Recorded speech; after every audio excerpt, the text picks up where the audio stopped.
बिस्मिल्लाहिर्रहमानिर्रहीम। नाज़रीन, एक नई वीडियो के साथ हाजिर खिदमत हूँ। उम्मीद करता हूँ आप मेरी इस वीडियो को इसी तरह पसंद करेंगे, शेयर करेंगे और कमेंट्स बॉक्स में जाके कमेंट्स करेंगे, जिस तरह मेरी पिछली तमाम वीडियोज़ को आप लोगों ने पसंद किया और कमेंट्स बॉक्स में जाके कमेंट्स किए। नए आने वाले के लिए खुश आमदीद, वेलकम और साथ रिक्वेस्ट कि मेरे चैनल को सब्सक्राइब करें, बेल आइकन को टच करें और ऑल को टच करें, ताकि मेरी तमाम वीडियो का नोटिफिकेशन बराह रास्त आप लोगों तक पहुंच सके और आप मेरी वीडियो से मुस्तफ़ीद हो सकें। साथ रिक्वेस्ट के कमेंट्स बॉक्स में जाकर ज़रूर कमेंट्स करें और कमेंट्स में तनकीद बेजाकर ना करें, बल्कि तनकीद बराह इस्लाह होनी चाहिए, जिससे मुझे मदद मिलती है अपनी वीडियोज़ को अपग्रेड करने का। नाज़रीन, आज एक छोटी छोटी तहरीरें, एक जावेद चौधरी की और एक और तहरीर, इससे हमें सबक मिलता है। एक तो देखें, इंसान ज़िंदगी में वही कामयाब रहता है जो सब्र और शुक्र के साथ ज़िंदगी गुजारे। अगर कुछ मुसीबतें आ रही हैं तो उसमें सब्र करे और अपने अच्छे दिनों को याद करे, और अच्छे दिन है तो उसमें आपको बुरे दिनों को ज़रूर याद करे कि कभी मुझ पे बुरे दिन भी आए हुए थे जो अल्लाह ताला ने टाल दिए। इसके अलावा एक शादीशुदा जोड़े के लिए जो आपस में क्या क्या कमिटमेंट्स होनी चाहिए उस पर थोड़ी सी रोशनी डालूँगा। तो पहले आए जावेद चौधरी साहब का जो है ना शुक्रिया अदा करता हूँ। उसका मैंने कॉलम देखा, मुझे अच्छा लगा, तो मैं जो है ना अपना आपसे गोश गुजार कर रहा हूँ जी। इसका अनुमान है, बनी इसराइल, क्या तुम्हारे पास गाड़ी है? मैंने मुड़कर उसकी तरफ देखा और चंद लम्हे तक उसे हैरत से देखता चला गया। वो दांत निकाल रहा था और बार बार अपनी दाढ़ी खुजा रहा था। पार्क में लोग चहलकदमी कर रहे थे, कुछ लोग हल्की हल्की जॉगिंग भी कर रहे थे। दोपहर मायूस होकर रुखसत हो रही थी और शाम धीरे धीरे मारगला की पहाड़ियों से नीचे सरक रही थी। गर्म दोपहर के बाद इस्लामाबाद की शाम की अपनी खूबसूरती, अपना ही सुख होता है। मेरी बचपन की आदत है, मैं परेशानी या टेंशन में किसी पार्क में चला जाता हूँ, एक दो चक्कर लगाता हूँ और फिर किसी बेंच पर चुपचाप बैठ जाता हूँ। वो बेंच मेरी सारी टेंशन, मेरी सारी परेशानी चूस लेता है और मैं एक बार फिर ताज़ा दम होकर घर वापस आ जाता हूँ। मैं उस दिन भी शदीद टेंशन में था। मैंने पार्क का चक्कर लगाया और सर झुकाकर बेंच पर बैठ गया। थोड़ी देर बाद एक नीम ख्वांदा पश्तून किसी साइड से आया और बेंच पर मेरे साथ बैठ गया। उसे शायद बड़बड़ाने की आदत थी या फिर वो खामोश नहीं बैठ सकता था। चुनाचा उसने मुझे बार बार अंगेज करना शुरू कर दिया। वो कभी आटे की महंगाई का जिक्र करता था, कभी ट्रांसपोर्ट के किरायों का रोना रोता था और कभी लोगों को गैर इस्लामी लिबास पर तबसरे करता था। मैं थोड़ी देर उसकी लग़वियात सुनता रहा, लेकिन जब बात हाथ से निकल गई तो मैंने जेब से थोड़े से रुपए निकाले और उसके हाथ पर रख दिए। वो थोड़ी देर तक हैरत से नोटों को देखता रहा, फिर उसने कहा लगाया, नोट वापस मेरे हाथ पर रखे और बोला, आप लोगों का बड़ा अलमिया है। वो अलमिया को लमिया कह रहा था। आप दूसरों को भिखारी समझते हैं। आपका ख्याल होता है आपके साथ अगर कोई गरीब शख्स बात कर रहा है तो उसका सिर्फ एक ही मकसद है, वो आपसे भीख लेना चाहता है। बाबू साहब, मुझ पर अल्लाह का बड़ा करम है।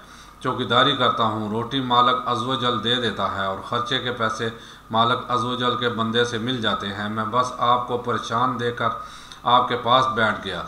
मेरा वालिद कहता था, यानी पठान है ना, मेरा वालिद कहता था, परेशान आदमी को हौसला देना बहुत बड़ी नेकी होती है। चुनाचा मैं जहाँ किसी को परेशान देखता हूँ मैं उसके पास बैठ जाता हूँ, मगर आपने मुझे भिखारी समझ लिया। मेरी हैरत शर्मिंदगी में बदल गई और मैं उससे माफ़ी मांगने लगा। वो हंसा और दाढ़ी खुजाते खुजाते मुझसे पूछा, क्या तुम्हारे पास गाड़ी है? मैंने चंद लम्हों तक उस वाहियात सवाल पर गौर किया और फिर जवाब दिया, हाँ 3-4 हैं। वो बोला, तुमको पता है आजकल पेट्रोल की क्या कीमत है? मैंने हंसकर जवाब दिया, मुझे नहीं पता, ड्राइवर पेट्रोल डलवाता है। उसने लगा कर कहा, और तुम फिर भी परेशान बैठे हो? मैंने हैरत से जवाब दिया, गाड़ी का परेशानी के साथ क्या तल्लक बनता है खान? वो संजीदा होकर बोला, बड़ा गहरा तल्लक है। क्या मकान तुम्हारा अपना है? मैंने जवाब दिया, हाँ मेरा अपना है, बल्कि 3-4 हैं। वो मुस्कराया और पूछा, क्या बीवी बच्चे भी हैं? मैंने फ़ौरन हाँ में जवाब दिया। उसने पूछा, बच्चा लोग क्या करते हैं? मैंने जवाब दिया, बेटे अपना कारोबार करते हैं और बेटियां पढ़ रही हैं। उसने पूछा, और क्या तुम्हारी बेगम साहिबा की सेहत ठीक है? मैंने फ़ौरन जवाब दिया, हाँ अल्हम्दुलिल्लाह, हम दोनों ठीक ठाक हैं, हमें अल्लाह ने मोहलक बीमारियों से बचा रखा है। वो बोला, और क्या ख़र्चा पूरा हो जाता है? मैंने ऊपर आसमान की तरफ देखा और जवाब दिया, अल्हम्दुलिल्लाह, ख़र्चे की कभी तंगी नहीं हुई। उसने लगाया और मेरे बाजू पर अपना खुरदरा हाथ रखकर बोला, और बाबू साहब आपके बाद भी परेशान हैं और बाबू साहब आप इसके बाद भी परेशान हैं, आपने फिर भी मुंह बना रखा है। आपको पता है आप बने इसराइल हो चुके हैं।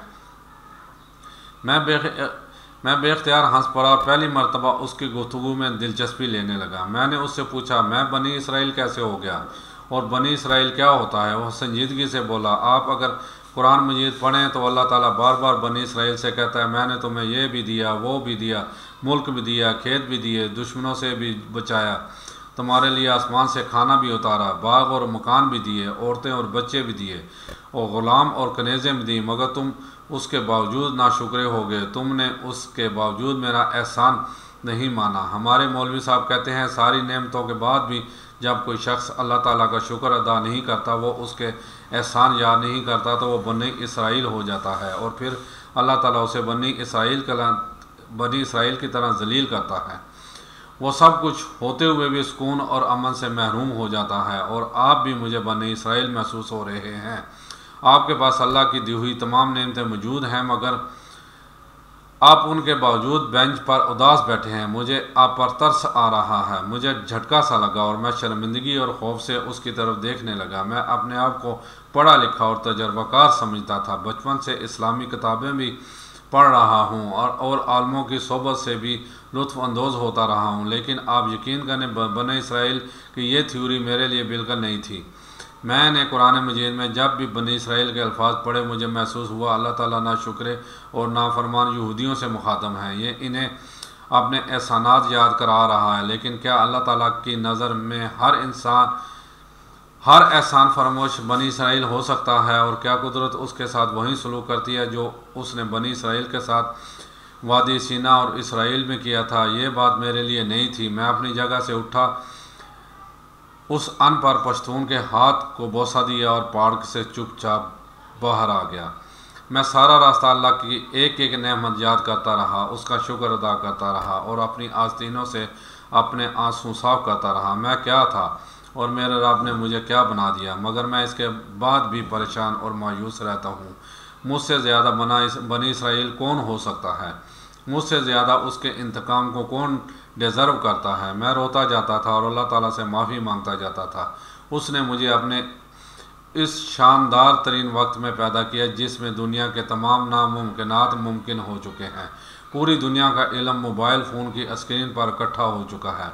आप गूगल पर टाइप करें और आपकी टाइपिंग मुकम्मल होने से पहले आपके सवाल के तमाम मुमकिन जवाब स्क्रीन पर मौजूद होते हैं। दुनिया ने कोरोना जैसी वबा 2 साल में सफाई से मिटा दी। 8 मोहलक बीमारियां बचपन में वैक्सीन देकर ख़त्म कर दी जाती हैं। दुनिया में अब नए दिल, फेफड़े, गुर्दे और जिगर लगाए जा रहे हैं। डॉक्टरों ने पिछले साल एक शख्स का गर्दन से ऊपर सर बदल दिया। 4 दिन पहले इसराइल में एक नौजवान का कटा हुआ सर दोबारा लगा दिया गया। इंसान आज माँ के पेट में मौजूद बच्चे के दिल का बाईपास ऑपरेशन कर देता है और वो बच्चा वक्त पर सेहतमंद पैदा होता है। आज की दुनिया तमाम इंसानों के लिए खुली हुई है। आप तरक्की करना चाहें तो आप बेशक खरबपति बन जाएं, आपको कोई नहीं रोकेगा। आप दुनिया के आखिरी कोने में जाना चाहें, आप चले जाएंगे। आप 70 साल की उम्र में भी PhD करना चाहें, आप कर लेंगे। और आप आज सियाह फाम या इंडियन होते हुए भी अमेरिका और बरतानिया के हुक्मरान बन सकते हैं। अल्लाह ने मुझे अपने इस शानदार ज़माने में पैदा किया। उसने मुझे हादसों और बीमारियों से भी बचाए रखा। उसने मुझे बेइंतहा रिज़्क़ भी दिया, औलाद की नेमत भी दी, इज़्ज़त और शोहरत भी अनायत की, मुल्क और मकान भी दिया और ख़िदमत करने वाले लोग भी दिए और मुझे बेलौस दोस्तों से भी नवाजा। मगर मैं इसके बावजूद परेशान भी रहता हूँ और बेआराम भी। लिहाजा मुझसे बड़ा बनी इसराइल कौन है? मुझे बनी इसराइल से मुतल्लक़ आयतें याद आ रही थी और मैं बार बार अपने आप से कह रहा था, तुम में और इन लोगों में क्या फ़र्क है? वो भी अल्लाह के एहसान भूल गए थे और तुम भी। वो भी नाशुक्रे थे और तुम भी। वो भी मज़ीद की दौर से बाज नहीं आ रहे थे और तुम भी। वो भी अल्लाह के नाफरमान थे और तुम भी। लिहाजा फिर तुम्हारे साथ वो सलूक क्यों ना हो जो बनी इसराइल के साथ हुआ था। वो सीना के सहरा में भटक भटक कर मर गए थे और तुम भी ख्वाहिश व नफरतों और उदासियों के जंगलों में मारे मारे फिर रहे हो। तुम में और इनमें आखिर क्या फ़र्क है? मैंने अल्लाह से माफ़ी मांगी, तौबा की और शिकवे को शुक्र से बदल दिया। आप यकीन करें मैं उस दिन से एक मुकम्मल मुख्तलिफ इंसान हूँ।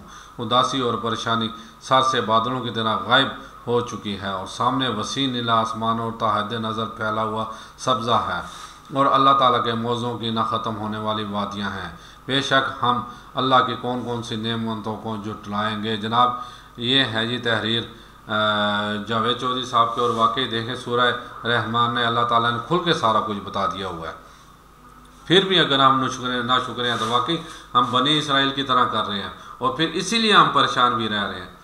जो बंदा सब्र और शुक्र के साथ वह वक्त गुजारता है, बात वही है, अगर बुरा वक्त आ जाए तो अच्छे वक्त के दिनों को याद करे कि मेरे पे अल्लाह ने वो भी एहसान किया, मेरे पे अल्लाह ने वो भी एहसान किया। देखें इस उम्र में मेरी उम्र इस टाइम 55 साल है, मैं एक ही बात करके अपने आप को अल्लाह का बरगज़िदा बंदा बनाने की कोशिश करता हूँ कि अल्लाह ताला ने मुझे इस उम्र में भी बेइंतहा सेहत और तंदुरुस्ती दी है और मुझे एक बीमारी नहीं लगाई।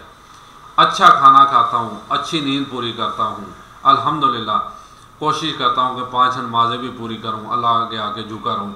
और ये जो है ना ये चीज़ बड़े बड़े उमरा को हासिल नहीं है। मैंने आगे कई दफ़ा कोट किया था कि मैं एजुकेशन में था वहाँ एक SDO उसने खरबों अरबों उस वक्त यानी 1988 की बात है कमाया था हराम का, लेकिन उसे ऐसे बीमारी थी कि एक सूप पीता था वो भी यानी मिर्चों और नमक के बगैर, बिल्कुल फीका सूप, डॉक्टर ने मना किया था। तो उसका कॉल था, ये मुझे मेरे दोस्त ने बताया था कि मुझे कोई अगर एक टाइम का खाना खिला दे और उसके बाद मैं उसे हजम कर दूं तो मैं अपनी सारी दौलत उठा के उसे दे दूंगा। जनाब उसमें और मुझ में ये फ़र्क है। ठीक है मैं सफ़ेद पोश हूँ, मेरे पास पैसे नहीं हैं, लेकिन अल्हम्दुलिल्लाह अपनी नींद सोता हूँ, अपनी नींद जागता हूँ, गोलियों के बगैर सोता हूँ, गोलियाँ खाने के, और पेट भर के खाता हूँ अल्हम्दुलिल्लाह। तो चाहे 2 टाइम खाऊँ, अल्लाह ताला भूख लगाता हूँ, मैं खाता हूँ और उसे अल्लाह ताला हज़म भी करता है। ये है जनाब। फिर मैं क्यों ना अल्लाह ताला का शुक्र अदा करूँ, फिर मैं क्यों ना उसके आगे सर बसजूद हो जाऊँ। यकीन माने हमारी 90% बीमारियाँ, हमारी 90% जो परेशानियाँ दूर हो जाएं अगर हम इस चीज़ पे जो जावेद चौधरी साहब ने ये तहरीर लिखी है इसमें अमल दरामद कर लें। और उससे भी बड़ी बात, अगर हम कुरान पाक बात तर्जुमा पढ़ के उसमें अमल करें तो फिर तो क्या ही बात है, हम एक अच्छे मुसलमान ही बन जाएंगे। और फिर यकीन माने ना सिर्फ दुनिया में सुरखरू होंगे बल्कि आखिरत में भी सुरखरू हो जाएंगे। लेकिन हमारा अलमिया क्या है कि हम ना दुनिया में अच्छे मुसलमान बन सकते हैं तो आखिरत में तो अल्लाह माफ़ करे, अल्लाह ताला बख्शे तो हम बख्शे जाएंगे। वजह क्या है, हम कुरान से, हम नमाज़ों से, अल्लाह के अहकाम के, उसके रसूल के हदीसों से कोसों दूर हैं। हम सिर्फ बराए नाम जो मुसलमान हैं। इसका थोड़ा सा मैं प्रैक्टिकली बताऊँ, कल 10वें मुहर्रम के खैर से मौलवियों ने वो मस्जिद आबाद की हुई थी, रात को 1-1 बजे तक वो स्पीकर में शोर कर रहे थे।